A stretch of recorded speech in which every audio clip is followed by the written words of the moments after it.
A sabedoria, fiquemos de pé e escutemos o Santo Evangelho. O Senhor esteja convosco. Está no meio de nós.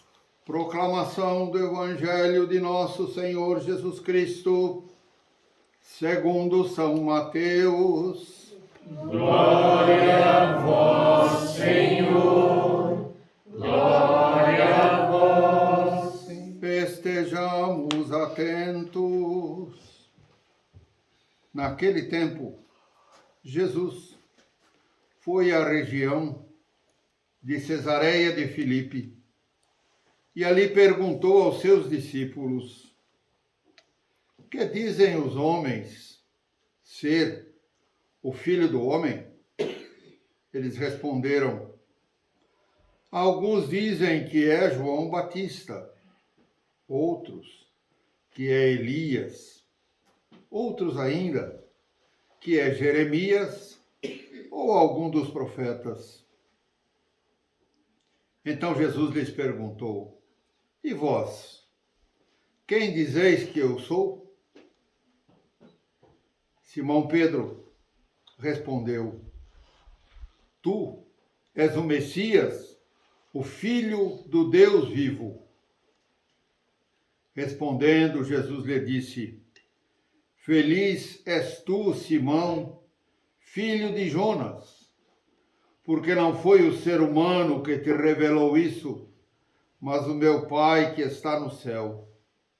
Por isso eu te digo que tu és Pedro, e sobre esta pedra edificarei a minha igreja, e as portas do inferno nunca poderão prevalecer contra ela. Eu te darei as chaves do reino dos céus.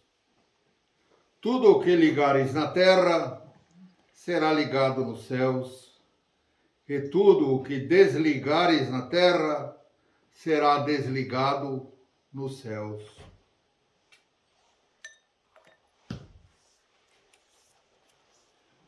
Palavra da salvação.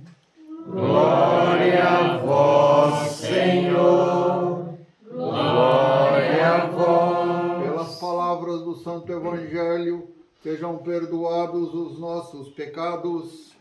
Amém. Fiquemos atentos à sabedoria do Senhor. Podemos sentar?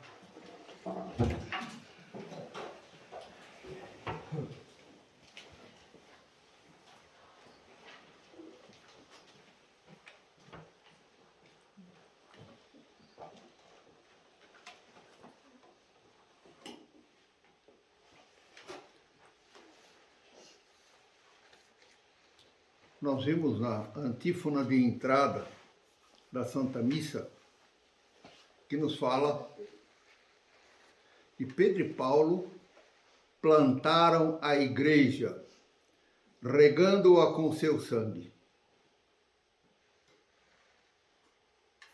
Pedro, sendo constituído como o primeiro Papa, o representante visível de Jesus na terra. Paulo, o primeiro missionário. Entre todos os apóstolos, Paulo, que não fazia parte dos 12, mas que foi chamado depois pelo próprio Jesus, quando ia para Damasco com uma carta para prender e matar todos os cristãos de Damasco. E Paulo era um bom judeu, conhecedor da fé, conhecedor da Escritura, tinha sido ensinado, catequizado por Gamaliel, Mas Paulo transpirava ódio contra os cristãos. Uma seita que de repente apareceu para perverter os costumes judaicos. Era o que Paulo pensava. E no caminho de Damasco, Paulo caiu do cavalo.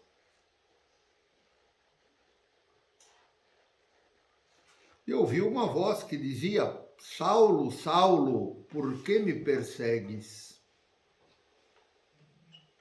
E ele responde: Quem és tu, Senhor? Eu sou Jesus. E depois dessa experiência, Saulo fica cego, é levado para a casa de Ananias, e lá, Ananias rezando com ele, caem como se fossem duas escamas de seus olhos, e Paulo começa então a perceber a fé cristã. Teve uma experiência pessoal com Jesus, e isso mudou a vida de Paulo, mudou o coração de Paulo, mudou a mente de Paulo, mudou tudo aquilo que ele pensava e tudo aquilo que ele havia estudado contra os cristãos. E a partir daí, Paulo então começa a entender as Escrituras, que ele conhecia muito bem, e se prepara então para conhecer Pedro e os outros apóstolos.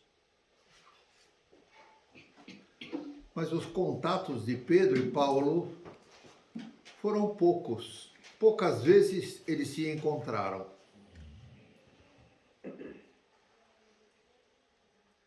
Então Paulo, mais do que todos os outros, saiu para pregar o Evangelho, como Jesus pediu lá no final do Evangelho de Mateus, né, quando Jesus sobe aos céus: Ide por todos os povos e batizai-os em nome do Pai, do Filho e do Espírito Santo, ensinando-os tudo aquilo que eu vos ensinei. E Paulo entendeu bem essa mensagem e saiu para pregar. Pedro foi para Roma e por lá ficou. E os dois, de forma diferente, foram plantando a igreja. E hoje você ainda encontra no Oriente comunidades remanescentes, ou seja, comunidades que foram fundadas pelos apóstolos lá atrás. Comunidades que foram fundadas por Paulo. Enfim, a igreja cresceu rapidamente, né? Nós lembramos que na festa de Pentecostes, a Escritura nos fala que quando Pedro terminou a sua pregação, cerca de 3.000 pessoas pediram o batismo. Então veja, a igreja, que era um punhado de homens medrosos, algumas mulheres que estavam reunidos naquele cenáculo, trancados, cheios de medo, e que provavelmente saíam dali para ir atrás de comida e alguma coisa de noite, por medo. De repente, cheios do Espírito Santo, abriram as portas, as janelas. Pedro faz a primeira pregação e 3.000 pessoas pedem o batismo.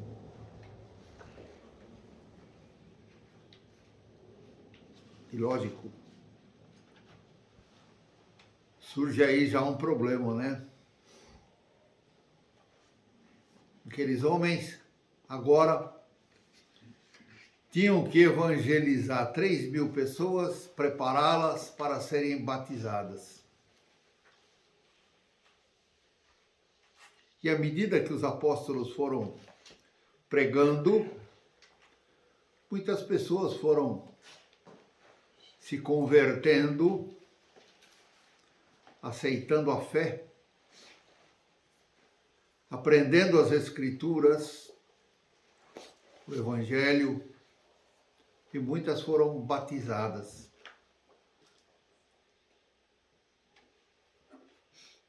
Temos aí nas livrarias católicas em São Paulo um pequeno livrinho que traz a catequese que os apóstolos tiveram que se reunir, bom, mas o que nós temos que ensinar? Como é que prepara para o batismo? O que a gente tem que falar para eles, não é? E devagar alguém escreveu algumas coisas. Então há um pequeno livrinho chamado Didaqué, né? Didaqué, que é nada mais do que o primeiro catecismo, as primeiras instruções dadas pelos apóstolos às primeiras comunidades cristãs.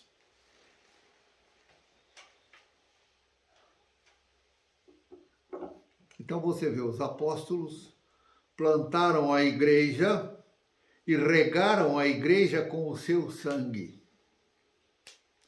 Todos os apóstolos morreram mártires.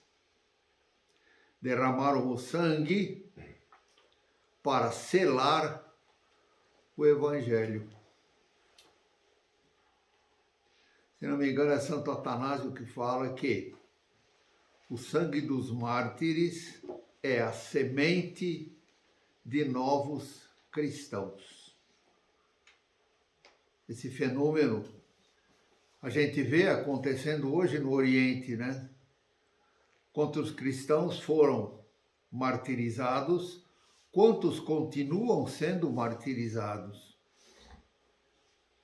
E por outro lado, quantas conversões. Quantos muçulmanos têm buscado o batismo?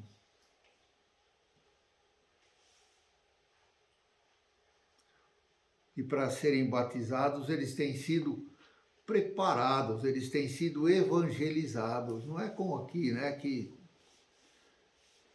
se faz aí uma catequese nas paróquias, né? Uma catequese meia boca, porque a criança faz a primeira Eucaristia, não sabe recitar o credo, muitos não sabem nem Ave Maria e Pai Nosso. Ou seja, não sabem nada a respeito da fé. E vão fazer a primeira Eucaristia.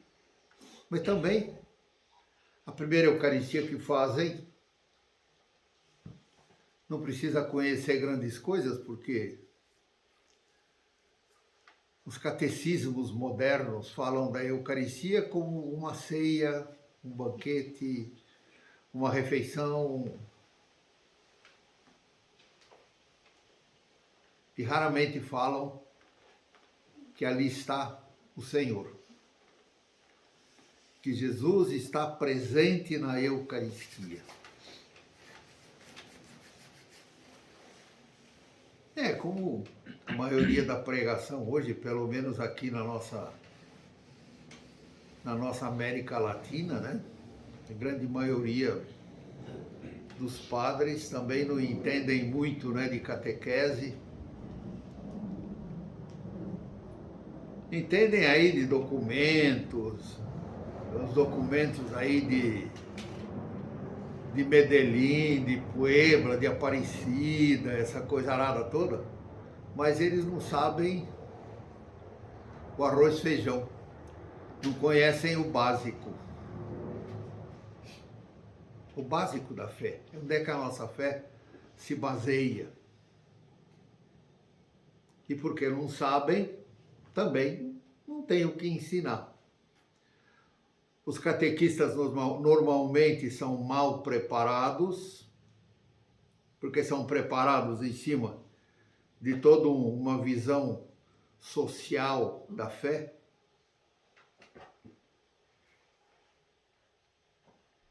Então, os catecismos falam muito de partilha, falam de muita coisa dentro do campo social, mas não falam da fé.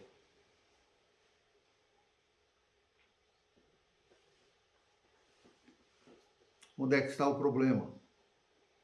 A raiz, pelo menos, do problema.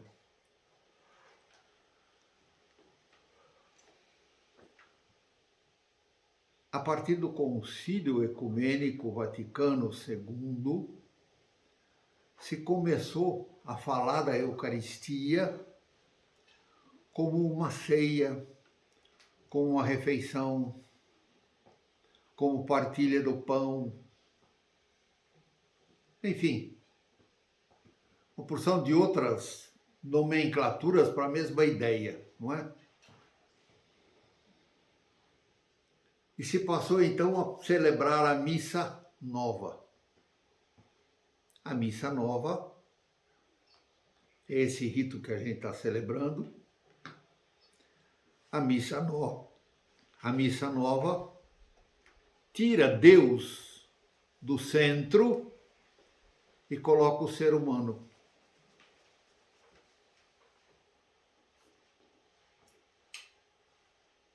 Como assim? As igrejas, todas, eram construídas sempre numa mesma direção. Todas elas eram direcionadas de tal ponto que o padre, ao celebrar a Eucaristia, e o povo, ao participar da missa, olhassem para o Oriente. O que é o Oriente? O Oriente é onde nasce o sol. O Oriente para nós é aqui atrás da montanha. Mais ou menos ali atrás onde está o cruzeiro, né? Porque conforme a época do ano, o sol nasce um pouco mais para cá, um pouco mais para lá. Mas o Oriente é naquela direção, onde nasce o sol.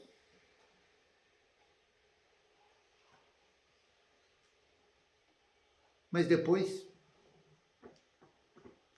se foram construindo as igrejas sem esta preocupação. Por quê? Porque passou a centralizar a celebração no ser humano e não mais em Deus, em Jesus. O padre celebrava olhando para o Oriente e o povo na mesma posição. Mas o padre celebrava de costas para o povo? Não, ele não celebrava de costas para o povo. Isso é mentira. Ele celebrava voltado para Deus, voltado para o sacrário, voltado para o altar.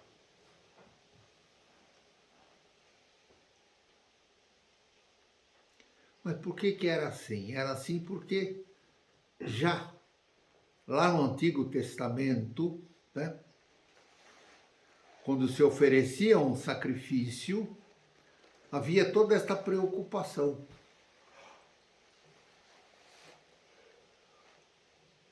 Mas depois, com o concílio, muita coisa foi sendo jogada fora e toda esta parte mística, né, de estar voltado para Deus, acabou sendo jogado de lado. Mas uma porção de bobagens, né? Porque o padre ficava de costa para o povo, porque o padre rezava em latim, o povo não entendia nada, né? É uma porção de razões que não justificam. Se a gente estuda a fundo, né, a liturgia e tudo mais, a gente vê que estas coisas não justificam. Por quê? Porque de repente tudo se tornou antropológico, ou seja, o homem foi colocado no centro e Deus foi colocado sei lá. Do lado, no canto, não sei.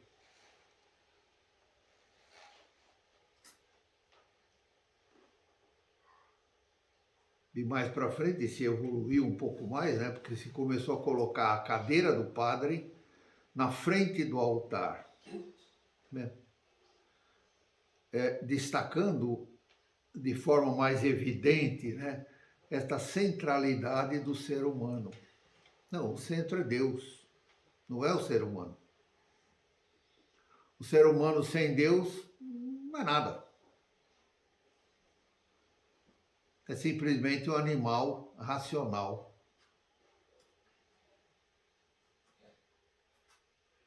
Que pode usar a sua razão para o bem ou para o mal, né? Tá aí. Usaram a razão, que é dom de Deus, criaram o raio de um vírus, e tá aí, matando o povo. Tá matando o povo. Aí inventaram uma vacina, e outra vacina, e mais outra, mais outra, mais outra, que não está dando resultado nenhum, ao contrário, não é? Está matando as pessoas. Em quantos lugares?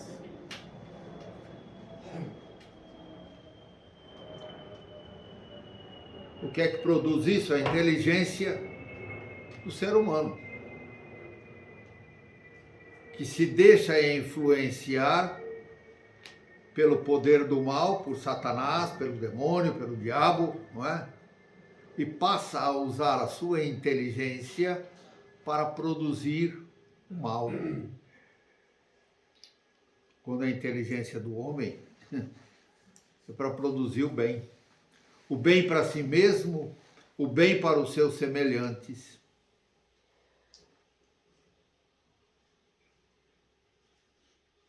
Então, parênteses aí, né?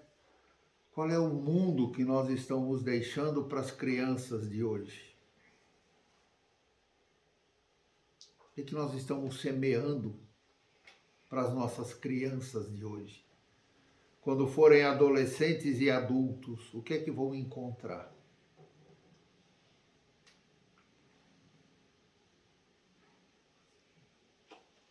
Até hoje se semeia o mal de tantas formas, não é? Se usa da internet para fazer essa sementeira do mal. Atrás de tantos joguinhos, atrás de tantos filmes e de tantas outras coisas que são jogadas na internet, nós encontramos aí atrás de tudo isso uma linguagem que é chamada subliminar. É uma linguagem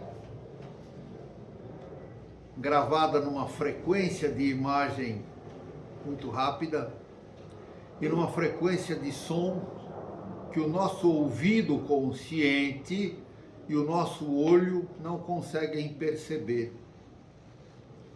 Mas essa imagem e este som ficam gravados no nosso inconsciente e isso nos leva a uma mudança de comportamento, que é infiltrado no nosso subconsciente através desses meios de comunicação, que poderiam, né, ser grande bênção, mas que acabam sendo usados dessa forma, de maneira criminosa. De maneira criminosa. E tantas outras coisas, né? A gente vê fake news e tudo mais que tem por aí, mas não vamos perder tempo com isso, não. Isso aí a gente está vendo acontecer. Por isso, né, temos que ter cuidado com o celular na mão das crianças, dos adolescentes, porque a gente não sabe o que a internet está semeando no subconsciente deles. Tem cuidado, né? A criança tem que brincar com boneca, com carrinho, com panelinha, com, sei lá, né? Brinquedo. Para que ela se desenvolva, né, de maneira natural e normal e amadureça da maneira correta, né? sem amadurecer forçado, né? Fruta amadurecida na estufa pode até ser bonita, o gosto nem tanto, o sabor, né, nem tanto. Agora, o conteúdo de vitamina, de proteína que a fruta tem, sim, já era, né? Mas quando a fruta amadurece naturalmente, ela traz tudo aquilo que ela deve trazer. Então, pensemos nos frutos, né? Ou naquilo que nós estamos semeando para as nossas crianças no dia de amanhã. Mas Pedro e Paulo e os outros apóstolos todos morreram mártires, menos São João. São João morreu de velho. João evangelista, né, que era o mais jovem dos apóstolos. Portanto, é aquele que acompanhou a igreja nascente. E se conta que, quando São João, ele estava sempre presente nas celebrações, nas assembleias, e como era um dos apóstolos, sempre na pregação, a palavra era oferecida para João, se João quisesse falar alguma coisa. E João só repetia estas palavras, né? Amai-vos uns aos outros como eu vos amo. João levantava, ia no púlpito, falava essas palavras e voltava para o lugar dele. Ele nunca falava outras coisas. Mas por quê? Porque nessas palavras está o resumo, né? Como Jesus falou. Toda a lei e os profetas se resumem nisso. Amar a Deus sobre todas as coisas e amar ao próximo como a si mesmo. Ou seja, como é que eu me amo? Como é que eu me amo? Como é que eu me respeito?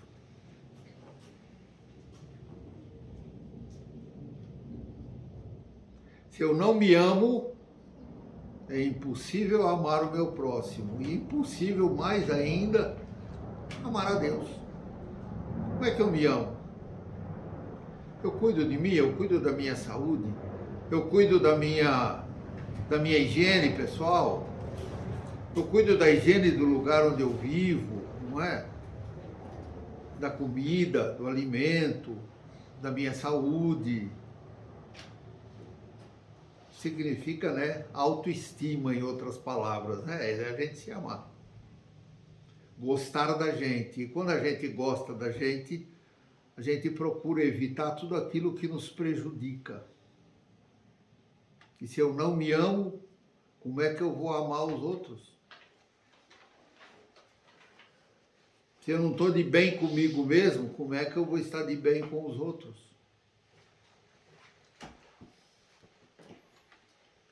E se essa relação de amor que eu tenho, né, comigo, porque eu sou imagem e semelhança de Deus, eu tenho que cuidar disso. Eu não posso sujar essa imagem e semelhança de Deus que eu sou.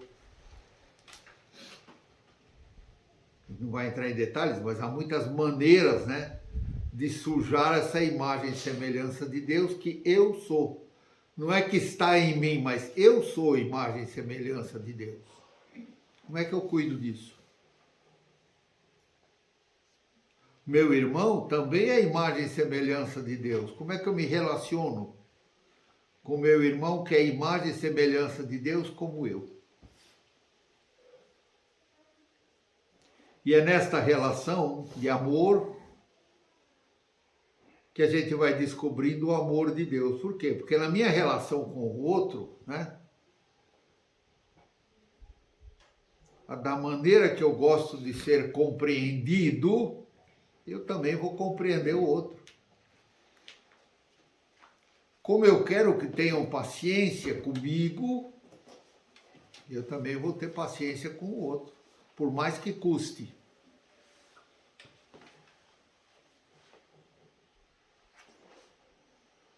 O próprio Jesus resume esses mandamentos dizendo, olha, aquilo que eu não quero para mim, eu não faço para o outro. Aquilo que eu quero para mim, eu faço para o outro.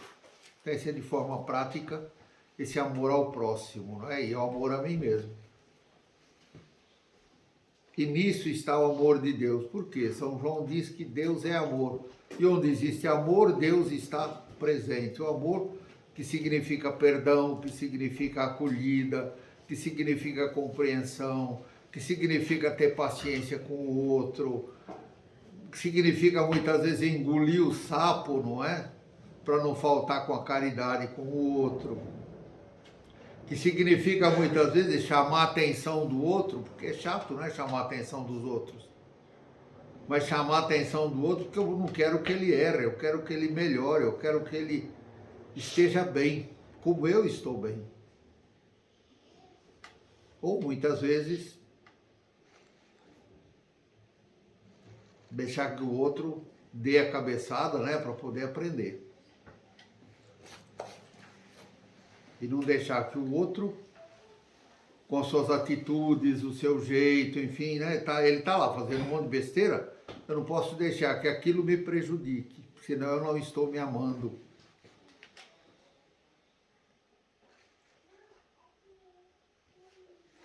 Ter paciência, sim, mas aceitar o meu irmão, sim, mas odiar os erros. Odiar os meus erros pessoais e odiar o erro do outro. É amar o pecador, mas odiar o pecado.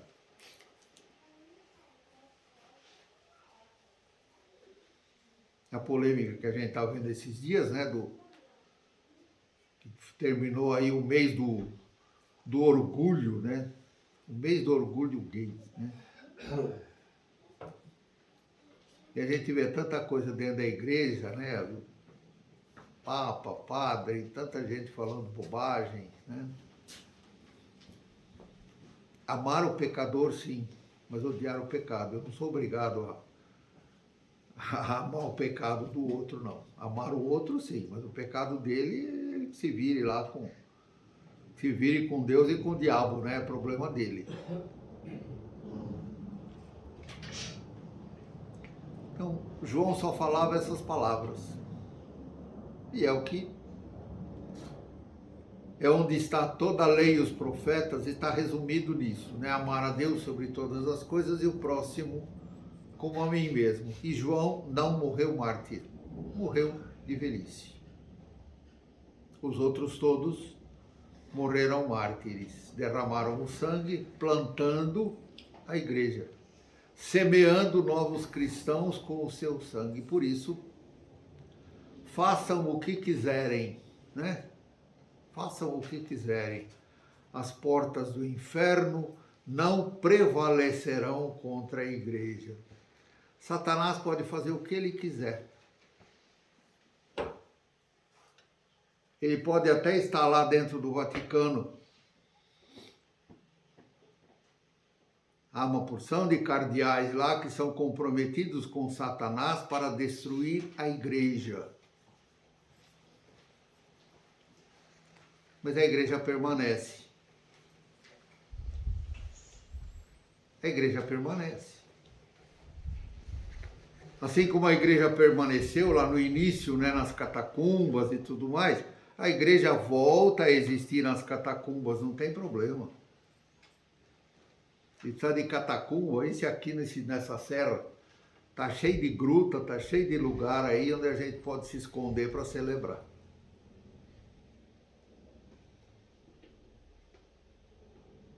Mas a igreja permanece. Satanás pode fazer o que ele quiser, mas ele não consegue destruir a igreja. Não consegue. Pode perseguir, pode matar, faça o que quiser, mas não destrói, né?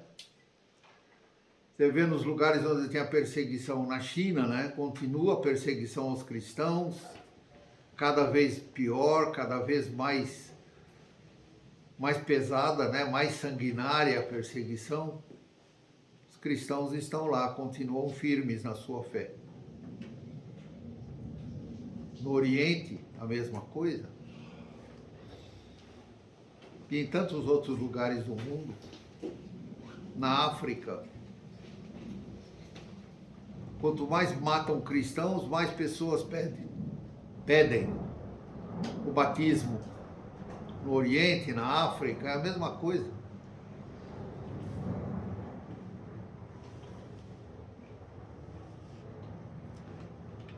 E Jesus hoje, então, no Evangelho, depois que Pedro confessa em nome dos apóstolos, né? Quem sou eu para vocês? Tu és o Cristo, o Filho do Deus vivo. As palavras são importantes, né? Tu és o Cristo. O que é Cristo? A palavra Cristo significa ungido, né? Ungido do Pai, o eleito do Pai, né? A segunda pessoa da Santíssima Trindade, Deus Filho. Tu és o Cristo, o ungido, o Filho do Deus vivo. Se eu disser Filho de Deus vivo, significa que existem outros filhos de outros deuses. Mas quando eu falo do Deus vivo, eu estou definindo, né? É uma questão de gramática portuguesa, né? O e a é artigo definido, né? Uma, uns, é artigo indefinido.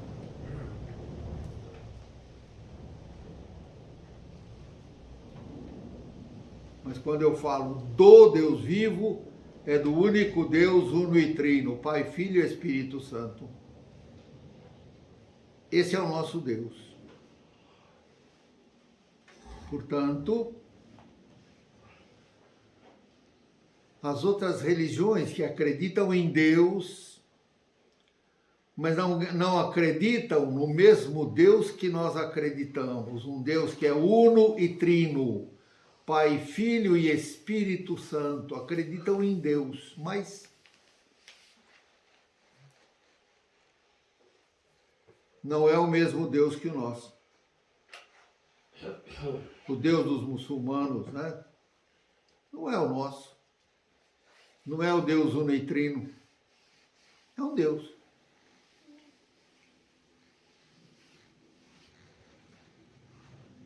O Deus dos judeus também não é o Deus uno e trino. É Deus. Deus.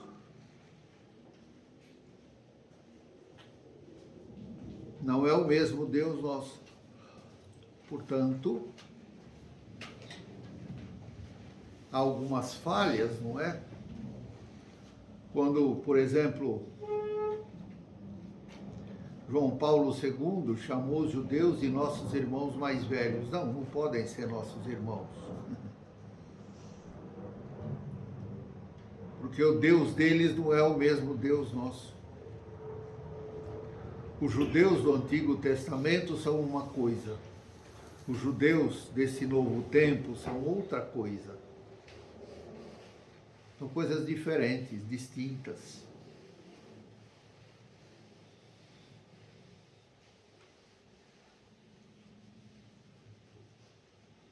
Então a gente precisa muito cuidado, né? Quando a gente toma algumas falas, né, de alguns homens da igreja, e a gente vai só repete, né? Feito papagaio, e a gente não pensa no tamanho, na extensão do que aquilo significa, né?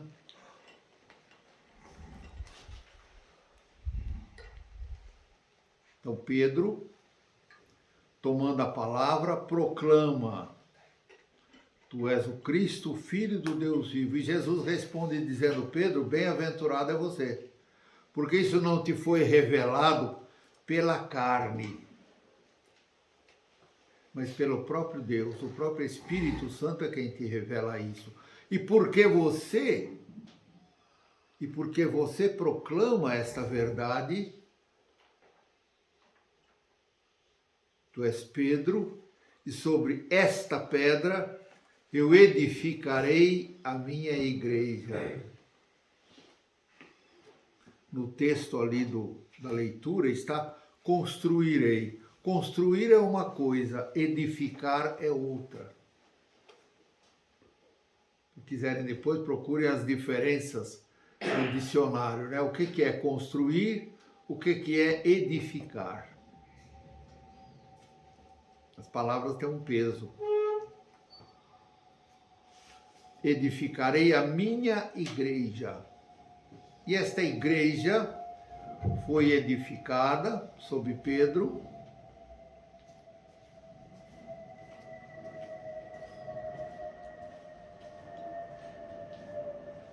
Até muito tempo não se sabia exatamente, né, se isso era só uma metáfora, ou seja, uma figura ou uma realidade. Porém,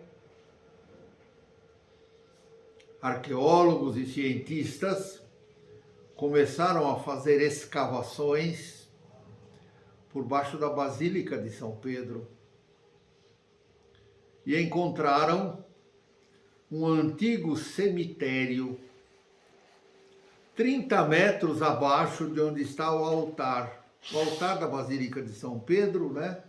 Onde o Papa celebra.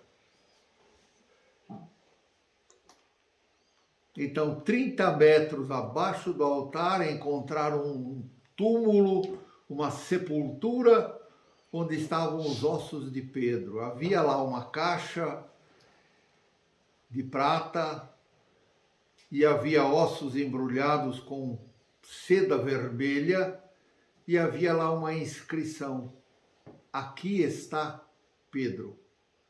Estes ossos não estão mais lá nesta sepultura, mas estão logo embaixo do altar de São Pedro, o altar da confissão, como é chamado, né? O altar, aquele altar que está embaixo daquelas 4 colunas na Basílica de São Pedro.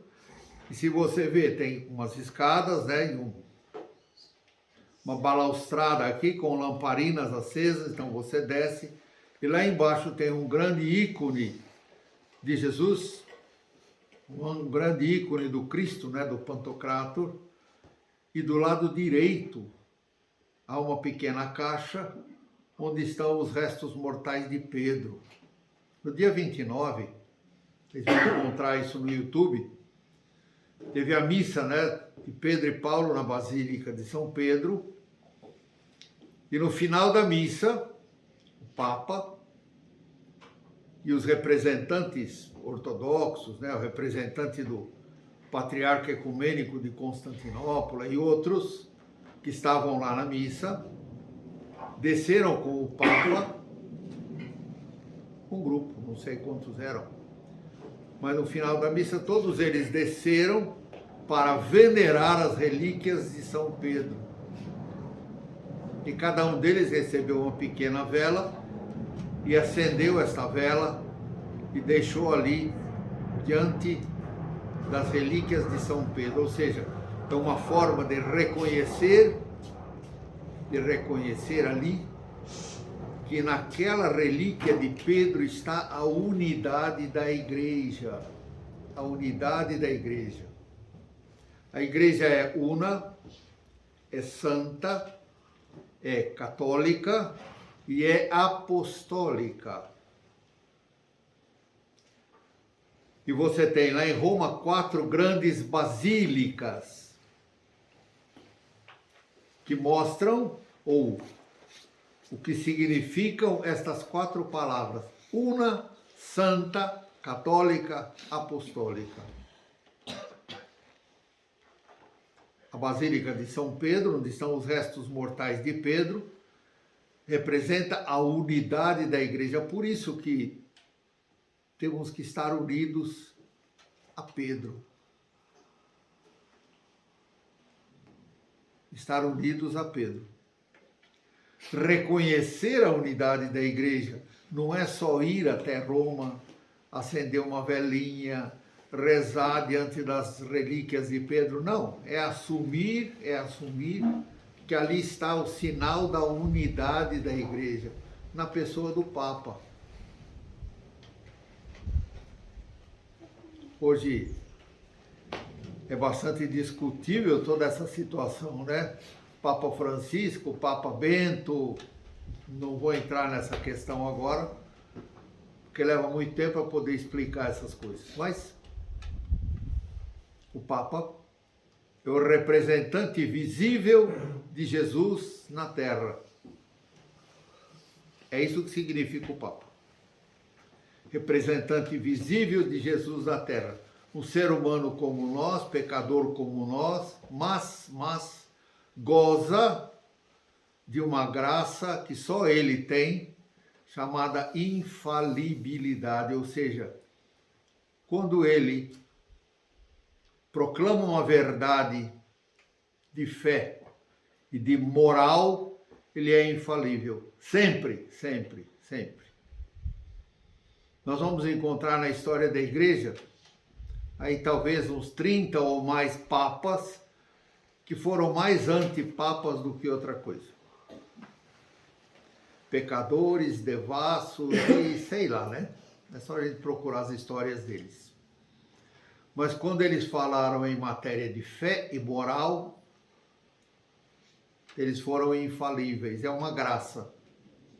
Jesus cuida da sua igreja e ele jamais permitiria que aquele que o representa de maneira visível na terra fale uma besteira ou proclame, né, um dogma, proclame alguma coisa no campo da moral e que seja uma bobagem.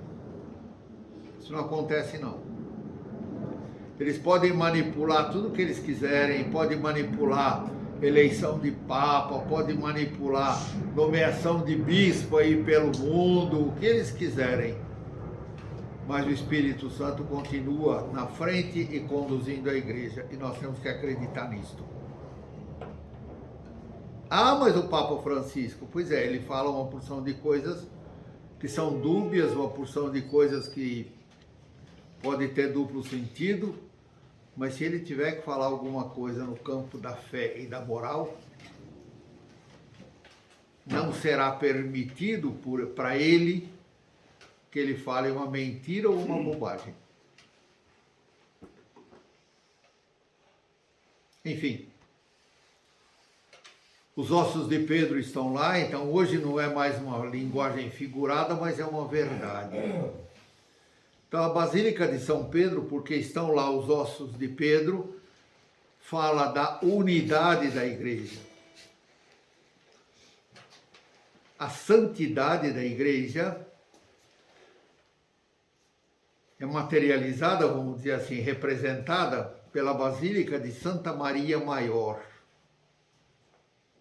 Santa Maria Maior. O plano de saúde aí da Prevent Senior tem seus hospitais todos, se chamam Santa Maggiore. E se você olhar nas portarias dos hospitais, há sempre um pequeno ícone, né? Cópia do ícone de Nossa Senhora que está na Basílica de Santa Maria Maggiore. Santa Maggiore, ou seja, é Santa Maria Maior.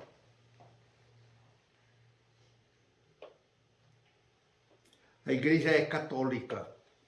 Católica significa universal, significa presente no mundo inteiro. E qual é a basílica, né, que fala desta catolicidade da igreja? A igreja de São João de Latrão, a basílica São João de Latrão, onde deveria ser a residência do Papa, com o bispo de Roma. Ele é o Papa porque ele é o bispo de Roma, né?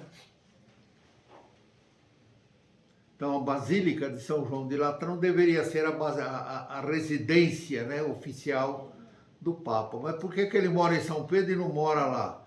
Porque a Basílica de São João de Latrão, ela está no meio de uma grande praça, né? Tem grandes construções por ali, mas há uma série de motivos, né, para que o Papa não more lá e more no Vaticano.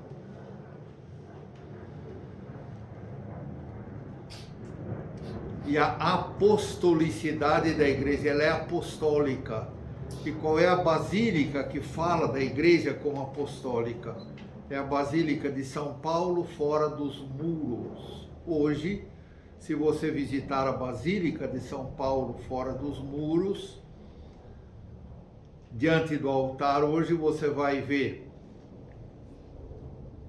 as escavações que foram feitas, né? Um grande vidro onde você pode andar em cima, e esse vidro mostra as escavações embaixo da basílica e mostra onde está a sepultura de Paulo, onde estão os restos mortais de São Paulo. Essas 4 basílicas falam da igreja, que é una, santa, católica e apostólica, e que as portas do inferno não prevalecerão contra a igreja.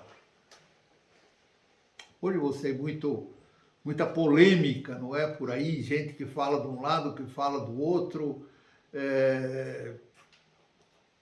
tradicionalistas, progressistas, modernistas, e tem até os sedevacantistas, né? Que é um grupo de padres e tudo mais que não aceitaram o concílio e que para eles, depois de Pio XII, eles não aceitam nenhum dos outros papas, por isso que se chama sedevacantistas, né? Ou seja, para eles a sede de Pedro, a cadeira de Pedro está vazia, porque eles não aceitam os outros papas todos. Então há toda uma série de correntes, né, religiosas ligadas à Igreja Católica, não há dúvida, não é? Mas a gente discutir para lá, discutir para cá, até podemos, né, como ser humano, mas a igreja vai permanecer.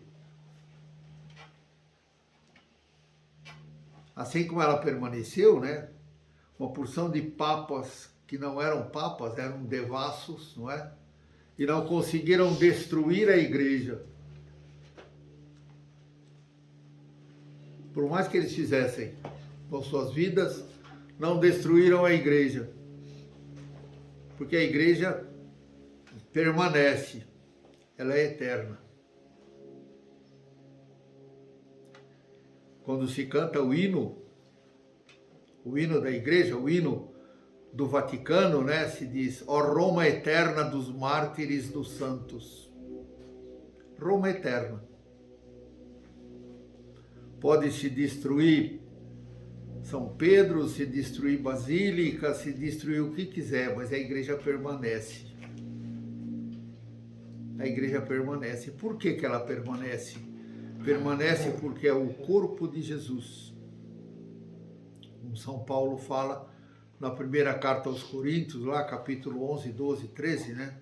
A igreja é um corpo, nós somos os membros e Jesus é a cabeça.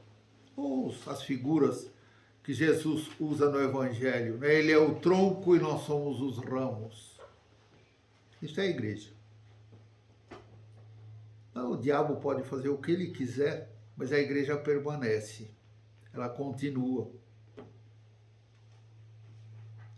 Pode haver todas as tempestades, mas a barca de Pedro continua o seu caminho.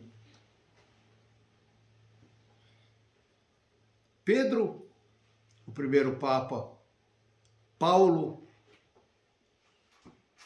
talvez poderíamos dizer, o primeiro missionário no sentido de viagens, no sentido de pregações, não é? Por que os outros apóstolos não são assim? Porque muitos deles começaram a pregação e logo foram martirizados. Mas Paulo conseguiu viajar muito para muitos lugares e anunciar o Evangelho. E muitos aceitaram a fé, se converteram e foram batizados. E formaram comunidades, e algumas existem ainda hoje, como herança. E a igreja continua. A igreja continua, não é? Essa história de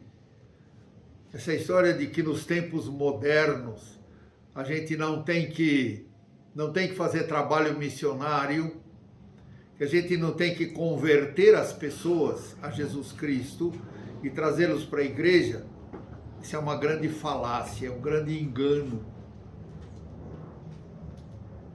Dizer isso significa desmerecer todo o trabalho de 2000 anos de missionários dando a vida para anunciar o Evangelho.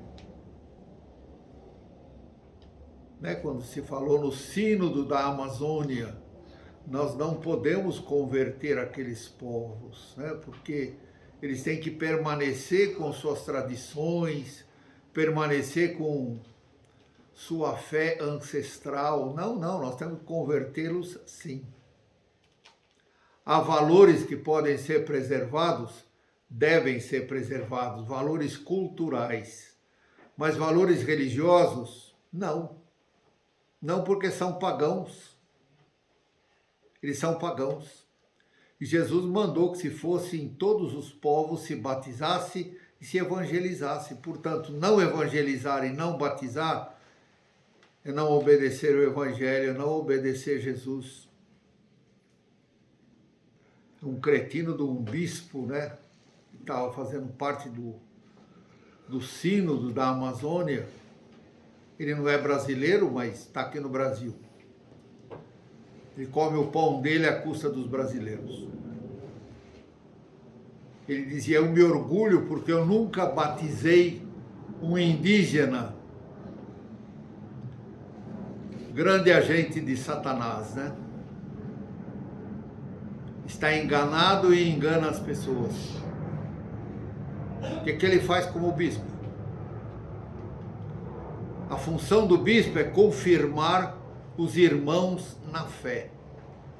Mas em que fé? Na fé da igreja. Se ele nunca batizou ninguém, coitado desse bispo. A gente não pode condenar ninguém ao inferno, mas você olha, né, essas bobagens, e por mais que a gente faça força, a gente fala, vou rezar pela conversão desse homem. E quantos outros bispos, né? Cretinos como ele, ou até mais do que ele, né? Representar as religiões ancestrais. Que religiões ancestrais são essas? Pagãs.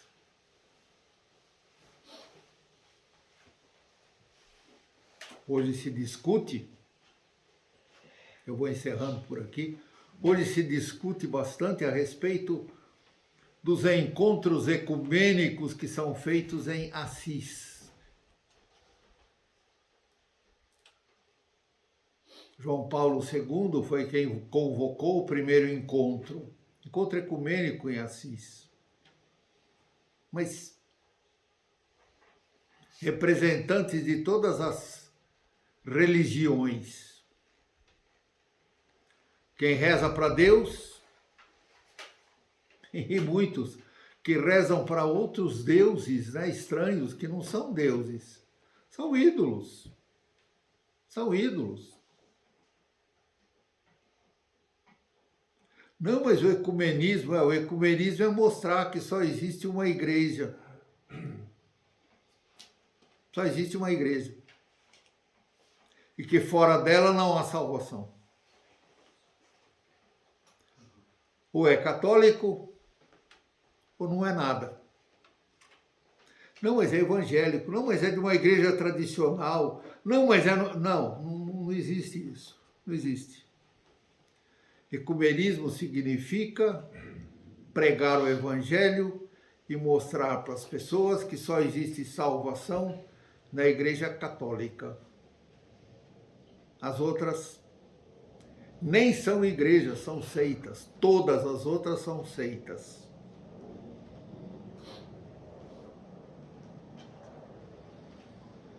Papa Pio IX, depois Leão XIII, depois Pio X, confirmaram uma mesma coisa, né? Se alguém nega um dogma da igreja, está negando a fé. Não tem como negar uma coisa, a fé é um conjunto. Se eu nego um pedaço, eu estou negando tudo. Não tem jeito. Lutero negou todos os dogmas e criou outras doutrinas estranhas. Portanto, ele como sendo o pai do protestantismo, né? Está levando todos com ele para o inferno. Mas são pessoas boas, mas são pessoas que rezam, mas são pessoas que leem o Evangelho, mas são pessoas que leem os Salmos, mas são pessoas que...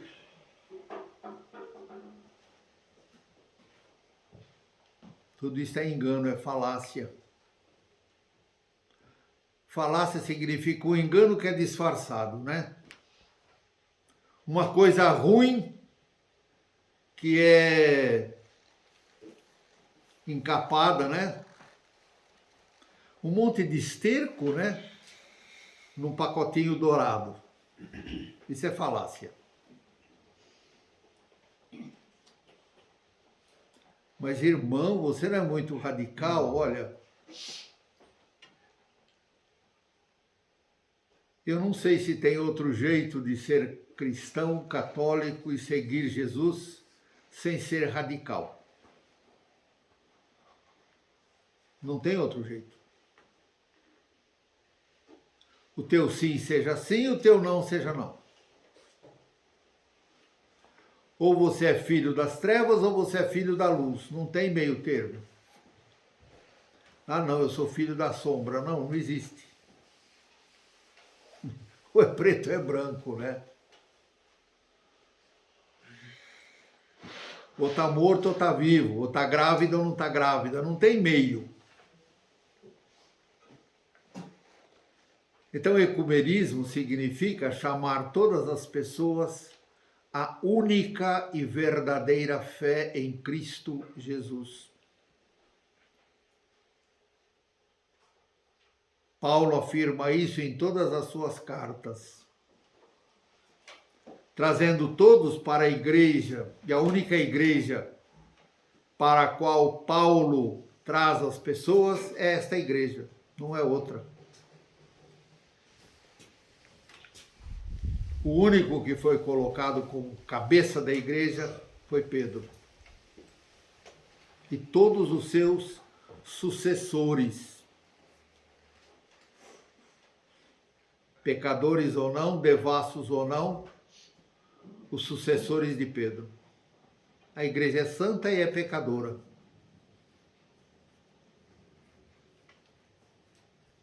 Então os papas podem falar as bobagens que quiserem, mas a integridade da fé e da doutrina permanecem, porque quem custodia, quem guarda a integridade da fé e da doutrina é o próprio Espírito Santo, que não permite de forma alguma que a doutrina seja mudada. Não permite. Ou seja, se alguém mudar um ponto da doutrina, está fundando uma outra igreja. Não é mais a igreja de Jesus Cristo. Mas essas igrejas todas que estão por aí não são igreja de Jesus Cristo? Não, nenhuma delas. Nenhuma delas. Mas tem tanta gente que é batizado, pois é, tem gente que é batizada em nome do Pai, do Filho e do Espírito Santo, tem gente que é batizada em nome de Deus, tem gente que é batizada em nome de Jesus, e não é essa a fórmula.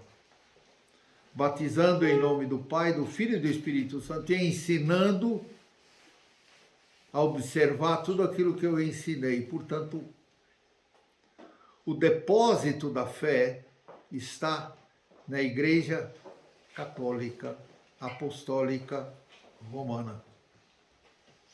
É a única que possui a integridade da verdade. A única, não tem outra. Portanto,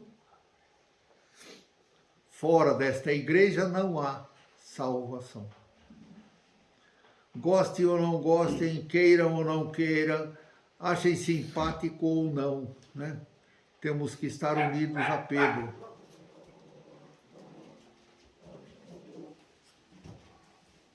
cada evangélico, crente, protestante, pentecostal, anglicano, etc, etc, etc, etc, etc, cada um deles é o seu próprio Papa. Isso não existe, só existe um.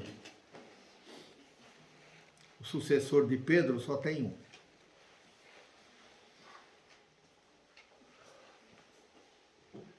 Que o Senhor continue nos dando a graça e o Espírito Santo nos dando a sabedoria necessária, a fortaleza necessária, né? Para continuarmos fiéis a Jesus, fiéis à sua única igreja. E o Espírito Santo nos fortaleça, né? Se nós tivermos que experimentar a perseguição, que Ele nos fortaleça e cuide de nós. Graças a Deus, somos católicos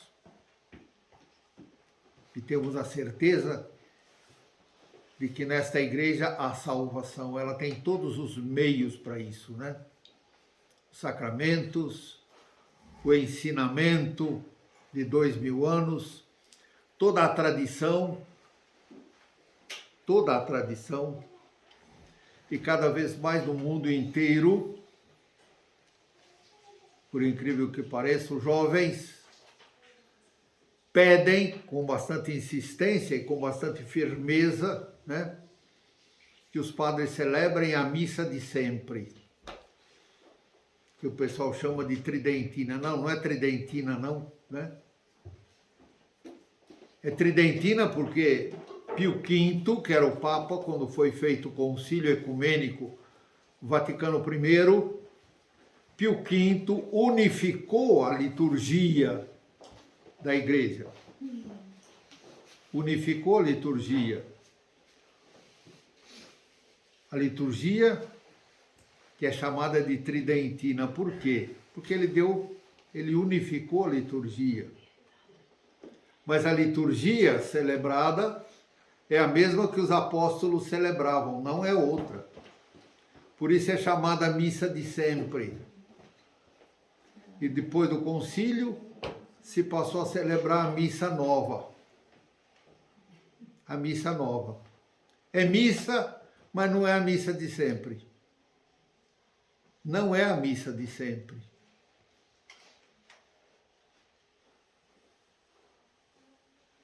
Se puderem, procurem na internet, não é? Tem no YouTube, você vai encontrar uma porção de vídeos, né? Da missa chamada tridentina. A mesma missa que era celebrada antes do concílio, que nunca foi proibida, nunca se proibiu de celebrar essa missa. Nenhum papa tem autoridade para isso. Nem bispo, nem papa, nem padre, ninguém pode proibir que o sacerdote celebre esta missa, esse rito, né, de missa. Ninguém pode proibir.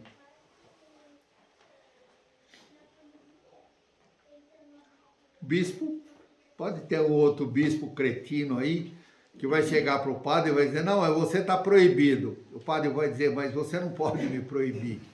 Me mostra onde está escrito que você tem autoridade para isso. Bom, tá bom, se você celebrar, você é excomungado, mas quem é ele para me excomungar? Ele não pode me proibir de uma coisa que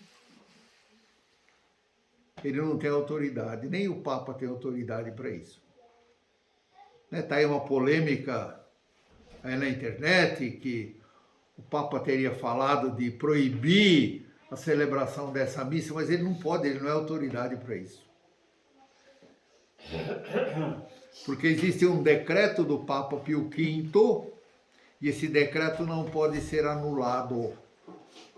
O Papa não pode anular aquilo que o outro fez. Não é que nem o governo, não é político. Era o Trump, mudou para o Biden, e o Biden muda para cá, muda para lá. Na igreja não é assim.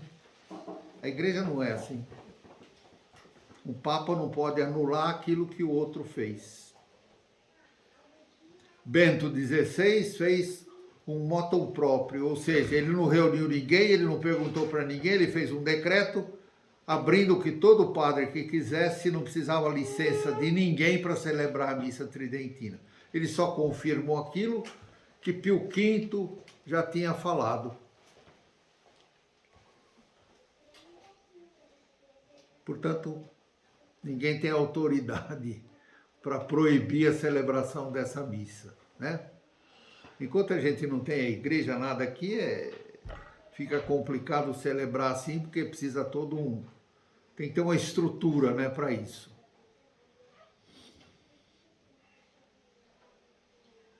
Mas a capelinha que tem, quando a gente celebra alguma vez na semana aí, alguma comemoração, alguma coisa, eu celebro este rito, com este missal. Devagar estou estudando e estou treinando para celebrar a missa tridentina. E nós vamos chegar lá. Nós vamos chegar lá. Então, em vários lugares, né, hoje se celebra esta missa tridentina. Procurem perto de vocês, com certeza vão encontrar alguma igreja, alguma paróquia, onde algum dos horários, né, tem essa missa. Assistam e vocês vão ver, é outra coisa. É outra coisa, completamente diferente. Façam essa experiência, vale a pena. Glorificando a Deus pelos apóstolos Pedro e Paulo, né, que nos deram esta fé que nós temos, né, rezando por todos aqueles que não entendem direito a fé, por todos aqueles que falam bobagem, por todos aqueles que pregam o ecumenismo, dizendo que está tudo bom, que está tudo certo. Peçamos a conversão, né, desses bispos, desses padres, dessas pessoas. E colocando todas essas pessoas aqui nesse nosso altar, em pé, professemos nossa fé. O seu livrinho, esse livrinho pequeno, na página 9, tem a profissão